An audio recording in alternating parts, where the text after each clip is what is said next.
की सुविधा भी तो मोदी जी ने दिया था, डबल इंजन की सरकार ने दिया था। दिल्ली में आम आदमी पार्टी की सरकार थी, इसने सब लोगों को वहां से भगा दिया, कुछ भी नहीं दिया। वहां बड़ी खराब स्थिति थी। दिल्ली से लोग भाग भाग करके उत्तर प्रदेश में आ रहे थे उपचार कराने के लिए, हमें व्यवस्था देनी पड़ी थी। अमित भाई को स्वयं निकल करके दिल्ली के अंदर अतिरिक्त व्यवस्था करनी पड़ी थी। भाइयों बहनों, जो दिल्ली नहीं संभाल पा रहे हैं वे गुजरात में क्या दुर्गति कर देंगे। इसलिए भाइयों बहनों, बहुत संभल करके आपका आह्वान करने के लिए मैं आया हूं।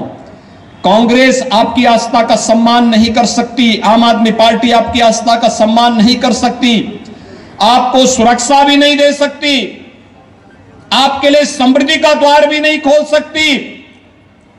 आस्था का सम्मान हो या फिर प्रत्येक नागरिक और देश की समृद्धि का प्रश्न, सबको सुरक्षा और सबका साथ और सबके विकास के भाव को कोई आगे बढ़ा सकता तो केवल भाजपा बढ़ा सकती है, भारतीय जनता पार्टी बढ़ा सकती है। और उसी के लिए आप सबका आह्वान करने के लिए मैं आपके पास आया हूं, आपसे कहने के लिए। आप सब सहमत हैं? सो आप बधा भाजपा ने भव्य जीत आप सो हाथ ऊंचा करने समर्थन आपो। मेरे साथ बोलेंगे भारत माता की। संकल्प भगवान सोमनाथ के श्री चरणों में लिया गया था 1990 में। आज उसी संकल्प की परिणति है कि प्रधानमंत्री मोदी जी ने अयोध्या में भगवान राम के भव्य मंदिर के निर्माण कार्य को आगे बढ़ा दिया है। भव्य मंदिर भगवान राम का बन रहा है। जो लोग बोलते थे अयोध्या में राम मंदिर का निर्माण होगा तो खून की नदियां बहेंगी, मैं कहता था मच्छर भी नहीं मरने वाला।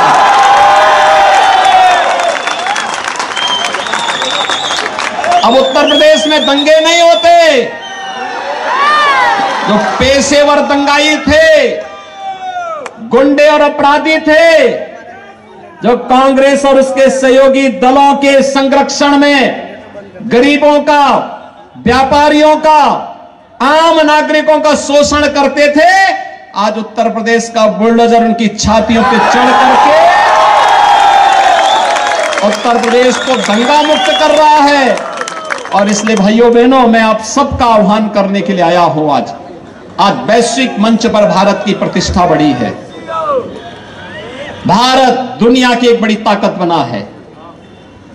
जब भारत अपनी आजादी का अमृत महोत्सव मना रहा है तो भाइयों बहनों, जिस ब्रिटेन ने 200 वर्षों तक भारत में शासन किया था, उस ब्रिटेन को पछाड़ करके भारत दुनिया की 5वीं बड़ी अर्थव्यवस्था प्रधानमंत्री मोदी जी के नेतृत्व में बना है। दुनिया के वे 20 बड़े देश जिनका दुनिया के 80% संसाधनों पर अधिकार है, उस G20 के देशों का अगले 1 वर्ष तक नेतृत्व प्रधानमंत्री मोदी जी करेंगे। भारत दुनिया के उन 20 देशों का प्रतिनिधित्व नेतृत्व करेगा और दुनिया में शांति और सौहार्द और समृद्धि की पूरी कार्य योजना इस नेतृत्व में होना है। ये भारत के लिए और गुजरात के लिए गौरव की बात होनी चाहिए। और भाइयों बहनों, आज भारत की और कोई दुश्मन टेढ़ी नजरों से नहीं देख सकता, क्योंकि इसे मालूम है जब कोई टेढ़ी नजरों से भारत की सीमा में देखेगा। आज गुजरात में कर्फ्यू समाप्त, दंगे समाप्त, आतंकवाद समाप्त, नक्सलवाद समाप्त। नहीं तो क्या होता था? रोज एक दंगा होता था, आतंकी घटना होती थी। और ये जो आम आदमी पार्टी का नमूना आया है ना यहां दिल्ली से, यह तो आतंकवाद का सच्चा हितैषी है। अयोध्या में राम मंदिर का विरोध करता है और जब भारत की सेना पाकिस्तान के अंदर जाकर के सर्जिकल स्ट्राइक करती है तब भारत के सैनिकों से कहता, बहादुर जवानों से कहता, इसका प्रमाण क्या है? बहादुर जवानों से प्रमाण मांगा जाता है। हमारी कमर तोड़ दी है भारत के जवानों ने, लेकिन आम आदमी पार्टी को इसका भी प्रमाण चाहिए होता है। भाइयों बहनों, आतंकवाद और भ्रष्टाचार इनके जीन्स का हिस्सा है। इसलिए जो भ्रष्टाचारी हैं, आतंकवाद समर्थक हैं, भ्रष्टाचार और आतंकवाद जिनके जीन्स का हिस्सा हो, उसको वोट देकर के हम अपने वोट को कलंकित कतई न करें, कतई न करें। हमें भगवान सोमनाथ के भव्य मंदिर के साथ साथ अपने आजादी के उन सभी अमर शहीदों को सम्मान देना है जिन लोगों ने किसी कालखंड में भारत के आन मान शान की रक्षा के लिए अपना सर्वस्व न्यौछावर किया था। और भाइयों बहनों, श्री हमीर जी गोहिल उसी परंपरा के एक महापुरुष हैं जिन्होंने भगवान सोमनाथ के मंदिर को उस कालखंड में बचाने के लिए अपने आप को बलिदान किया था। सरदार साहब उसी परंपरा के महानायक हैं जिन्होंने भारत के एकीकरण के लिए उस काल आजादी के बाद भारत के वर्तमान गणराज्य की स्थापना की। आज कश्मीर से धारा 370 समाप्त कर दी। प्रधानमंत्री मोदी जी का नेतृत्व और अमित भाई शाह जी का दृढ़ इच्छा शक्ति आतंकवाद की इस जड़ को भी समाप्त कर चुके हैं। और इस चाहता हूं, क्या कांग्रेस कश्मीर से धारा 370 समाप्त करती? क्या अयोध्या में राम मंदिर का निर्माण कांग्रेस या आम आदमी पार्टी करती? और आपका सच्चा हितैषी कौन? वही भाइयों बहनों जो संकट के समय खड़ा हो। और संघ के राष्ट्रपति डॉक्टर राजेंद्र प्रसाद जी इस कार्यक्रम में आना चाहते थे, उन्हें रोकने का भरसक प्रयास हुआ था। भाइयों बहनों, जो कांग्रेस आपकी आस्था के साथ खिलवाड़ कर रही हो, क्या उस कांग्रेस को हम समर्थन करेंगे? जो कांग्रेस कभी आपके साथ नहीं खड़ी होती है, क्या उस कांग्रेस के साथ हम खड़े होंगे? और कांग्रेस केवल यहीं पे शांत नहीं थी। कांग्रेस ने बाबा साहब भीमराव अंबेडकर का भी अपमान किया, बाबा साहब भीमराव अंबेडकर को कभी सम्मान नहीं दिया। उन्हें चुनाव हराने का भरसक प्रयास कांग्रेस करती थी। बाबा साहब भीमराव अंबेडकर से जुड़े हुए 5 प्रमुख स्थलों को पंचतीर्थ के रूप में विकसित प्रधानमंत्री मोदी जी ने किया है। और भाइयों बहनों, मैं तो उत्तर प्रदेश से आता हूं। भगवान श्री राम के भव्य मंदिर के निर्माण का काम भी प्रधानमंत्री मोदी जी के मार्गदर्शन और नेतृत्व में अयोध्या में चल रहा है। मुझे याद है 1990 में इसी भगवान सोमनाथ का आशीर्वाद लेकर के अयोध्या तक की रथ यात्रा प्रारंभ हुई थी। भगवान सोमनाथ का यह धाम आज जिस भव्यता को प्राप्त कर रहा है, आप सबके सामने है। प्रधानमंत्री मोदी जी के मार्गदर्शन में, उनके नेतृत्व में भारत के विरासत का सम्मान हो रहा है। भारत के इस विरासत को एक नई ऊंचाइयां प्रदान करने का कार्य हो रहा है। और साथ साथ विरासत के सम्मान के साथ ही भारत के उन सभी हुतात्माओं को, अमर शहीदों को, जिन्होंने देश की आजादी के लिए अपना सर्वस्व न्यौछावर किया था, उनके प्रति भी पूरे भारतवासी कृतज्ञता ज्ञापित कर रहे हैं।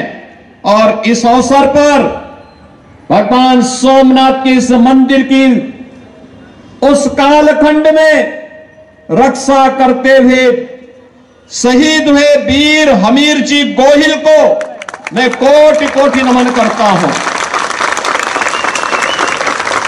मैं इस अवसर पर लौह पुरुष सरदार वल्लभ भाई पटेल को भी नमन करता हूं, जिनके प्रयासों से आज भगवान सोमनाथ का भव्य मंदिर हम सबके सामने है, हम सबके गौरव का प्रतीक बना हुआ है। लौह पुरुष सरदार वल्लभ भाई पटेल के सम्मान का मामला हो, दुनिया के अंदर उनका सबसे बड़ी प्रतिमा का निर्माण प्रधानमंत्री मोदी जी ने केवड़िया में करवा करके सरदार साहब को उनके सम्मान और उनके गौरव के अनुरूप सम्मान देने का काम किया है। बाबा साहब भीमराव अंबेडकर को उनसे जुड़े हुए 5 प्रमुख स्थलों को पंचतीर्थ के रूप में विकसित करने का काम प्रधानमंत्री मोदी जी के नेतृत्व में भारतीय जनता पार्टी ने किया। कांग्रेस सरदार साहब को कभी सम्मान नहीं दी। जब सोमनाथ मंदिर के पुनरुद्धार का कार्य सरदार साहब करना चाहते थे तब कांग्रेस ने विरोध किया था, पंडित जवाहरलाल नेहरू ने विरोध किया था। कांग्रेस मुस्लिम वोट बैंक की खातिर कभी भी आपकी आस्था को सम्मान नहीं देना चाहती थी और इसीलिए कांग्रेस नहीं चाहती थी कि भगवान सोमनाथ के मंदिर का पुनरुद्धार हो। लेकिन सरदार साहब की दृढ़ इच्छा शक्ति, उन्होंने यहीं पर समुद्र के किनारे खड़े होकर के उन्होंने यहां पर संकल्प लिया था कि किसी कालखंड में अगर किसी विदेशी आक्रांता ने हमारे किसी आस्था के स्थल को तोड़ करके वहां पर हमारी आस्था को आहत किया है, स्वतंत्र भारत गुलामी के इन चिन्हों को स्वीकार नहीं करेगा और भगवान सोमनाथ के भव्य मंदिर के निर्माण कार्य को आगे बढ़ाया था। आज ही के दिन भारत का संविधान बनकर के तैयार हुआ था। 26 नवंबर 1949 को बनने के बाद 26 जनवरी 1950 को भारत ने इसे अंगीकार किया। बाबा साहब भीमराव अंबेडकर जो भारत के संविधान के शिल्पी हैं, उनके प्रति कृतज्ञता ज्ञापित करने और आज के दिन पर भारत के यशस्वी प्रधानमंत्री जी के आह्वान पर हर भारतवासी अपने नागरिक कर्तव्यों के का शपथ लेकर के एक भारत श्रेष्ठ भारत की इस परिकल्पना को साकार करेगा। इस अवसर पर मैं बाबा साहब डॉक्टर भीमराव अंबेडकर जी के भारत के प्रति किए गए योगदान का स्मरण करते हुए उन्हें कोटि कोटि नमन करता हूं। स्मरण करके एक नई ऊर्जा का संचार अपनी धमनियों में करता है। ऐसे भगवान सोमनाथ की इस पावन धरा को कोटि कोटि नमन करते हुए मैं आप सबका हृदय से अभिनंदन करता हूं।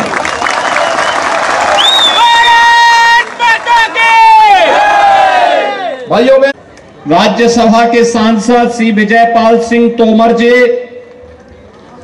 सभी सम्मानित पदाधिकारीगण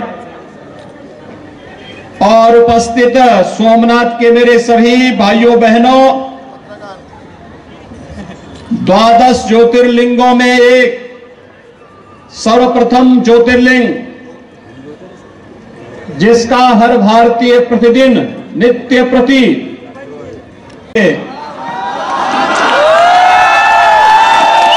प्यारे सोमनाथ ना धरती पुत्रों, ये प्राणनी आहुति आपी छे जेने क्यारे बोलवामा नहीं आवे। बोलो हर हर महादेव।